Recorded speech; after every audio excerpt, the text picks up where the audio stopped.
जत नगर परिषदेत लाचखोरीचा मोठा स्फोट. निवडणूक फोटोग्राफीच्या बिलासाठी 75,000ची मागणी.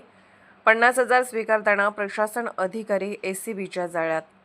जत नगर परिषदेत भ्रष्टाचाराचा गंभीर प्रकार उघडकीस आला असून कर निर्धारण व प्रशासकीय अधिकारी प्रवीण रंगराव बाबर यांना लाचलुचपत प्रतिबंधक विभागाने एसीबी 50,000ची लाच स्वीकारताना रंगेहात पकडले आहे.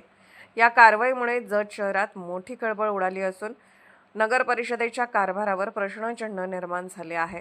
मिळालेल्या माहितीनुसार तक्रारदार यांचा फोटोग्राफी व व्हिडिओ शूटिंगचा व्यवसाय असून सन 2025 मधील जत नगर परिषदेच्या सार्वत्रिक निवडणूक प्रक्रियेसाठी फोटो व व्हिडिओ शूटिंगचे काम त्यांना निविदेद्वारे मिळाले होते. या कामाचे 3,41,922 रुपयांचे बिल प्रवीण बाबर यांनी मंजूर करून लेखा शाखेकडे पाठवले होते.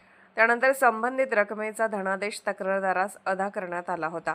मात्र हे बिल मंजूर करून दिल्याचा मोबदला म्हणून प्रवीण बाबर यांनी तक्रारदाराकडे 75,000 लाचेची मागणी केल्याचा आरोप आहे. याबाबत तक्रारदाराने 10 जून 2026 रोजी सांगली लाचलुचपत प्रतिबंधक विभागाकडे तक्रार दाखल केली होती. तक्रारीनंतर एसीबीने त्याच दिवशी पडताळणी कारवाई केली असता अधिकाऱ्याने 75,000च्या लाचेची मागणी केल्याचे निष्पन्न झाले.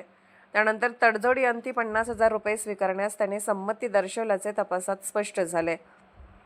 यानंतर लाचलुचपत प्रतिबंधक विभागाने सापळा रचला.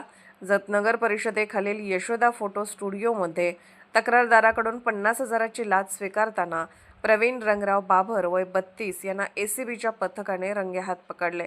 कारवाई दरम्यान आवश्यक पुरावे हस्तगत करण्यात आले असून पुढील तपास सुरू आहे. प्रवीण बाबर हे जत नगर परिषदेतील कर निर्धारण व प्रशासकीय अधिकारी म्हणून कार्यरत असून सध्या भोसले अपार्टमेंट बालविद्या मंदिराच्या पाठीमागे जत येथे वास्तव्यास आहेत. त्यांचे मूळ गाव कामेरी, तालुका वाळवा, जिल्हा सांगली आहे.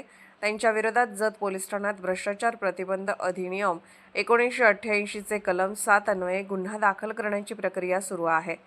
या धडक कारवाईमुळे जत नगर परिषदेत एकच खळबळ उडाली असून नागरिकांमध्ये संताप व्यक्त होत आहे.